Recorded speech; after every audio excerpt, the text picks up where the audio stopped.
Ever notice how your brain loves putting things into neat little boxes? Today, we're going to talk about breaking binary thinking to open up to possibility. You're listening to Relish, the podcast for people ready to stop chasing self-improvement and start savoring their lives. If you're tired of the hamster wheel of healing and hungry for more joy, presence, and meaning, you're in the right place.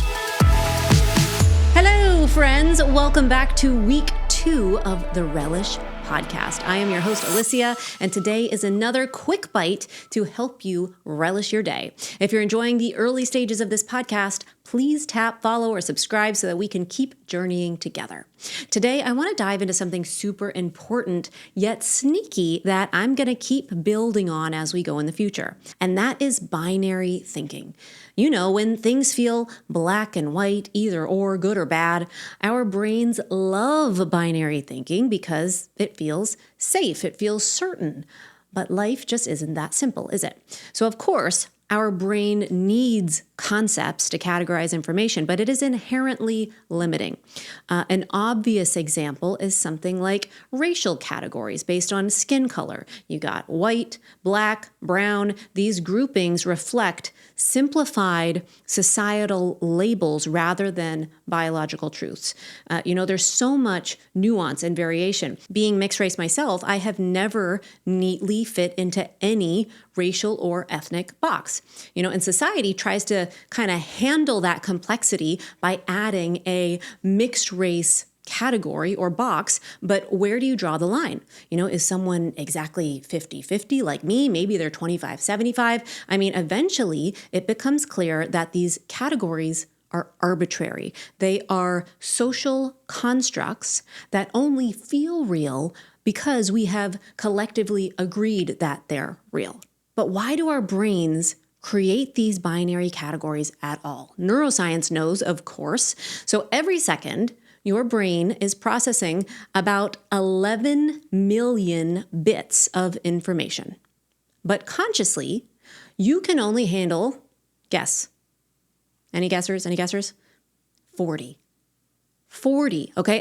11 million per second to 40 consciously. My brain can't even comprehend that. So to manage the overload, your brain has to create these shortcuts called schemas, and that's how it categorizes experiences into these neat little boxes like good, bad, safe, unsafe, familiar, unfamiliar. This relates to predictive processing, something that we're going to dive more deeply into on Wednesday. But essentially, your brain predicts reality based on these simplified categories. Now, these shortcuts are crucial for surviving and functioning, but they become limiting when mistaken for fixed truths rather than fluid concepts. And this rigidity is exactly how biases form. And when those unconscious assumptions are left unchecked, they can unintentionally perpetuate harm. And that becomes the roots of isms like racism and sexism and ableism and so on. So of course, someone might not consciously intend harm, but harm can still happen. The impact is real. And I find that we run into binary thinking in personal growth as well. So take authenticity, for instance. It can be tempting to think, I am either authentic or I'm not, as if there's this, neat little line between the two. But you zoom in closer and it's of course not that straightforward. The reality is nuanced. It's fluid. It's not binary. I think that this is true with many of our negative conditioned patterns as well. So take something like setting boundaries, this behavior as an example. Okay, is setting a boundary inherently authentic?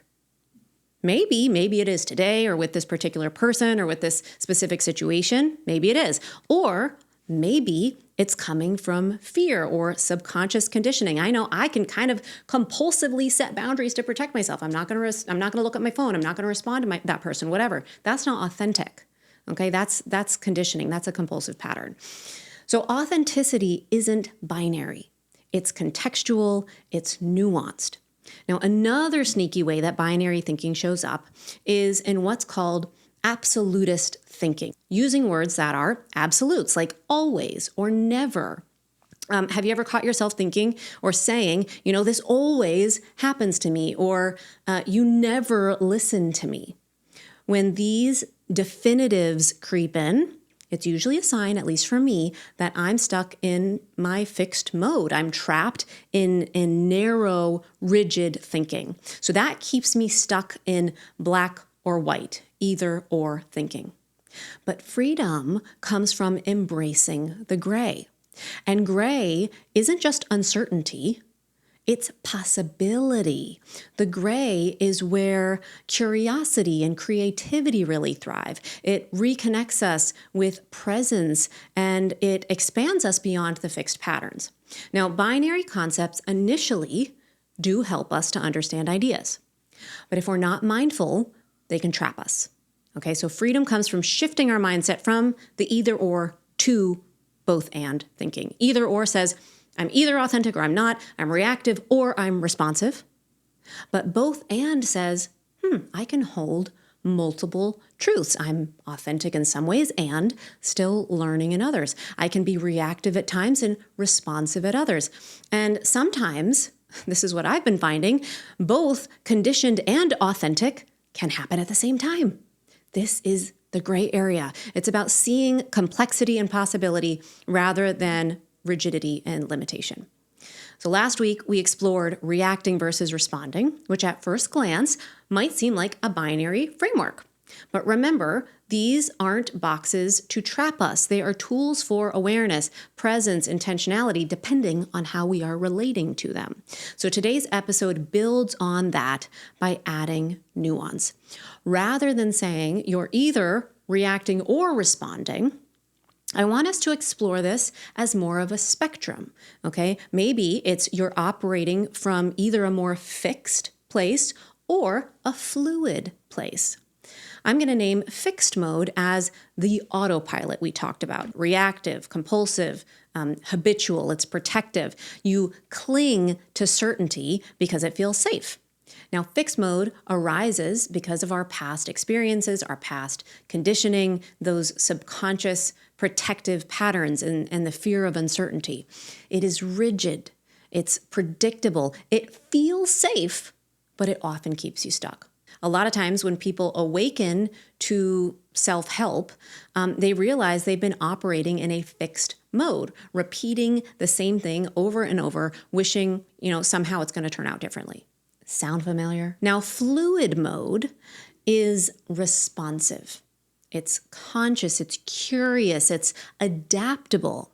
It embraces uncertainty, complexity, possibility, being willing to not know, and coexisting with that unknown. So it's more expansive, it's creative, it's authentic.